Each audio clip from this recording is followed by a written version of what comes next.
Kalau bukan saudara Anda seagama, maka ia adalah saudara Anda sekemanusiaan. Manusia tersinggung bila disinggung. Manusia senang bila dibantu. Manusia senang bisa dipuji, tersinggung bisa dicaci, tersinggung bisa dilecehkan, ya, dilecehkan pribadinya. Bergaulah seperti itu, bahwa ini manusia seperti saya, punya perasaan, punya kehormatan dan lain-lain sebagainya. Itu aman. Jadi manusia yang Anda hadapi itu saudara seagama atau saudara sekemanusiaan. Dan semuanya harus sama diperlakukan. Semuanya harus sama diperlakukan sebagai manusia. Manusia yang terhormat. Sebagaimana kita juga ingin diperlakukan terhormat oleh orang lain. Seagama pun atau tidak seagama pun, sekemanusiaan.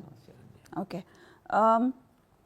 Dari Fihril Kamal. Assalamualaikum Prof. Waalaikumsalam warahmatullahi wabarakatuh. Apakah penafsiran serta penjabaran kontekstual dari penggaran ayat Asyida alal kufar ruhamahu bainahum? Belakangan ini ada yang menjadikan ayat itu untuk membatasi keramahan umat Islam kepada sesama umat Islam saja dan lebih menonjolkan kegarangan serta kemarahan kepada umat yang lain. Baik, kita mau lihat dulu. Ayat itu melukiskan jamaah masyarakat kaum muslimin. Ini ayat apa, Abi? Ayat di surat Al-Fatah, akhir surat Al-Fatah, ayat 29 kalau saya tidak salah. Oke. Muhammadur Rasulullah. Muhammad itu Rasulullah. Adapun orang-orang yang bersama dia, maka mereka itu bersikap tegas, keras kepada orang-orang kafir dan saling kasih mengasihi antar mereka. Oke. Kita lihat apa sih yang dinamai keras itu? Apakah kalau ada satu orang yang melecehkan saya harus bersikap keras dengan menamparnya? Tidak. Apakah saya harus mencaci maki dia? Tidak. Itu juga keras. Apakah saya harus membunuh dia? Tidak. Itu berarti sikap keras ini bertingkat-tingkat. Harus disesuaikan dengan sikap orang yang bersalah itu untuk kita. Jadi bisa jadi ada orang, katakan orang kafir. Kafir itu semua yang melanggar tuntunan-tuntunan agama. Nah, kalau kita mau gunakan istilah kafir yang digunakan Al-Quran, apakah seorang yang melanggar ketentuan ini langsung saya harus tampar? Mengalihkan pandangan dari dia itu sudah sikap keras. Nah, jadi jangan tafsirkan bahwa itu harus keras, harus tidak. Dia bersikap keras. Orang yang melihat kemungkaran lantas bertepuk tangan, itu namanya merestui itu. Ya. Nah, Anda dituntut paling tidak dalam konteks sikap keras itu bermula meninggalkan tempat itu. Tidak menunjukkan restu kepada dia. Nah, demikian bertingkat-tingkat.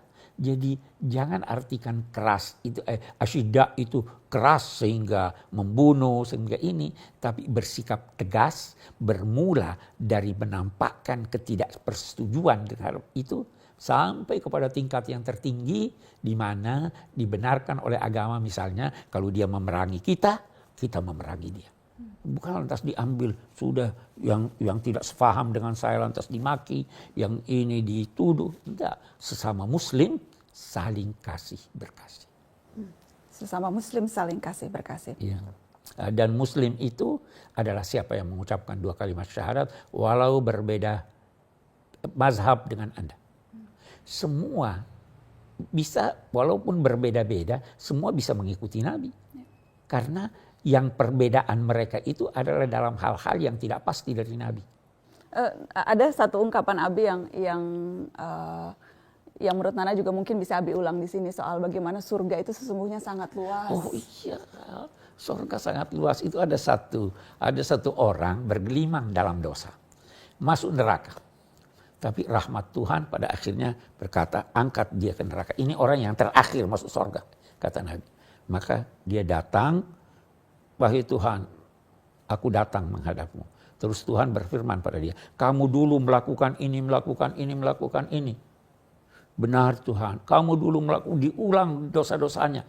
Ini orang, dia bilang, wah rupanya saya mau dijebloskan lagi ke neraka ini. Maka dia berkata pada Tuhan, Tuhan, apakah engkau mengejek aku padahal engkau adalah Tuhan seluruh sekalian alam? Dia bilang, tidak, pergi, ada tempatmu di sorga. Maka pergilah orang ini ke pintu sorga, dia lihat sudah penuh. Dia kembali lagi pada Tuhan. Tuhan, sorga sudah penuh. Pergi, ada tempatmu, masuk. Maka dia masuk. Tiba-tiba dia dapatkan, kata hadis Nabi itu, sorga yang luasnya lebih luas dari langit dan bumi.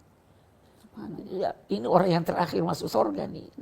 Ya, kenapa kita mau persempit sorga itu? Biar deh semua orang masuk sorga. Itu sebabnya. Walaupun berbeda pendapat ulama. Ada yang berpendapat pada akhirnya semua yang di neraka diselamatkan Tuhan. Bisa jadi dengan memunahkannya, bisa jadi juga dengan mengangkatnya masuk ke sorga. Sorga adalah hak prerogatif Tuhan. Dia menyiksa siapa yang dia kehendaki dan dia masukkan ke neraka siapa yang dia kehendaki. Nah, Tuhan memang mengancam. Tapi kata ulama, janji Tuhan itu ada janji yang baik, sorga, ada janji yang menyedihkan, yaitu neraka. Nah, mereka berkata, buruk kalau menyalahi janji baik. Tapi kalau menyalahi ancaman buruk atau baik? Baik. Nah, jadi bisa saja ancaman-ancaman Tuhan itu pada akhirnya dia hapuskan untuk orang-orang yang dikehendakinya. Abi, ini ada pertanyaan soal mendakwahkan Islam yang ramah. Bagaimana adab dalam berdakwah di media sosial agar tetap mampu menyampaikan Islam yang ramah? Ini dari Husmia Rahma, Abi. Karena saat ini mudah sekali isu-isu hoax menyebar dan membuat masyarakat awam termakan oleh fitnah dan kemudian kondisi ini menyebarkan pemahaman yang keliru. Bagaimana kita harus menyikapi kondisi yang seperti ini? Yang pertama dulu, pilihlah berita informasi yang benar. Itu satu, mutlak. Nah, setelah Anda memilih informasi yang benar, ajukanlah kepada akal Anda. Apa ini bermanfaat atau tidak? Ada benar tapi tidak bermanfaat. Apakah ini sudah sesuai dengan kondisi yang dihadapi atau tidak? Bisa jadi ada kebenaran yang Anda tidak boleh sampaikan dalam situasi tertentu. Saya mau beri contoh sebelum sampai ke media. Seorang yang ke masjid, duduk mendengarkan khutbah, yang di sampingnya bercakap-cakap. Bolehkah dia menegur jangan bercakap-cakap? Nabi melarang, tidak boleh. Kebenaran yang ingin disampaikan harus dengar, tidak. Itu bukan pada tempatnya. Nah, jadi kalau Anda mengirim satu berita, Anda sebarluaskan, padahal berita itu tidak benar, ini lebih besar dosanya. Karena jangankan yang tidak benar, yang benar pun harus dipilih apakah itu bermanfaat atau tidak bermanfaat. Dan apakah ada tempatnya dan caranya apakah juga? Tempatnya dan caranya. Nah, ini yang kita biasa tidak ini. Biasa kita ingin melucu padahal tidak lucu. Biasa kita ingin bergurau padahal itu menyinggung perasaan orang. Sehingga timbul kesalahpahaman. Jadi kita harus sangat berhati-hati. Tapi kalau tertarik tadi konteksnya kenapa Nabi melarang kita menegur orang yang bercakap-cakap ketika khutbah? Karena kita disuruh berkonsentrasi mendengar khutbah. Kalau ini bercakap dia mengganggu saya. Tetapi kalau saya lantas menegur dia, maka saya mendapat tugas baru yang mestinya tidak usah saya hiraukan dia. Itu anunya. Jadi ada kebenaran, Anda tahu ini benar, menyinggung orang. Ada orang yang akan menyampaikan pada Anda sesuatu yang benar, tetapi bisa menimbulkan kesalahpahaman antara Anda dengan dia atau orang yang diadukan itu, tidak usah sampaikan. Karena itu kan berat. Dan membiarkan ia dalam kesalahannya? Ada cara yang lain, tidak perlu melalui media. Datangi dia, surati dia. Ya kan? Sebutkan tanpa menyebut namanya. Nabi begitu. Kenapa ada orang yang melakukan ini tanpa menyebut nama atau tanpa menuding? Kalau sekarang di media sosial gampang sekali itu, Abi, dan kemudian menggunakan dalil tugas saya untuk meluruskan, tugas saya untuk menyampaikan ini. Tugas Anda untuk membina masyarakat ini sehingga menjadi masyarakat bersih dan berkasih sayang. Itu tugas kita.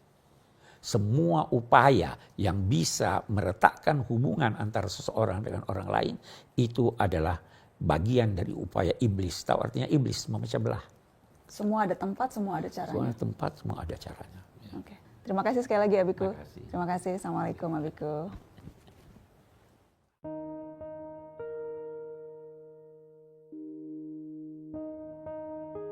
Saudara, Allah Subhanahu wa taala di dalam Al-Qur'an, tepatnya di surat Al-Fath ayat 29, memberikan perumpamaan tentang Islam dan umat Islam. Salah satu dari perumpamaan yang disebutkan di sana tercantum menurut Al-Qur'an dalam kitab Injil, yaitu bahwa umat Islam ini bagaikan pohon yang akar-akarnya terhunjam ke bawah, tapi dahan-dahannya menjulang ke atas dan setiap saat menghasilkan buah-buah yang segar. Saudara, akar yang terhunjam ke bawah itu adalah akidah, kepercayaan tentang keesaan Tuhan, kepercayaan tentang kehadiran Nabi Muhammad Sallallahu Alaihi Wasallam dan lain-lain sebagainya. Pelaksanaan tuntunan-tuntunan syariah dan buahnya adalah ilmu pengetahuan, adalah teknologi, adalah akhlak, dan itu setiap saat menghasilkan buah yang segar. Kalau di masa lalu telah menghasilkan buah untuk masyarakat masa lalu, maka untuk masa kini perlu juga ada buah-buah yang segar untuk masyarakat kita. Itulah gambaran dari Islam dan ajarannya sesuai dengan apa yang termaktub di dalam Al-Quran.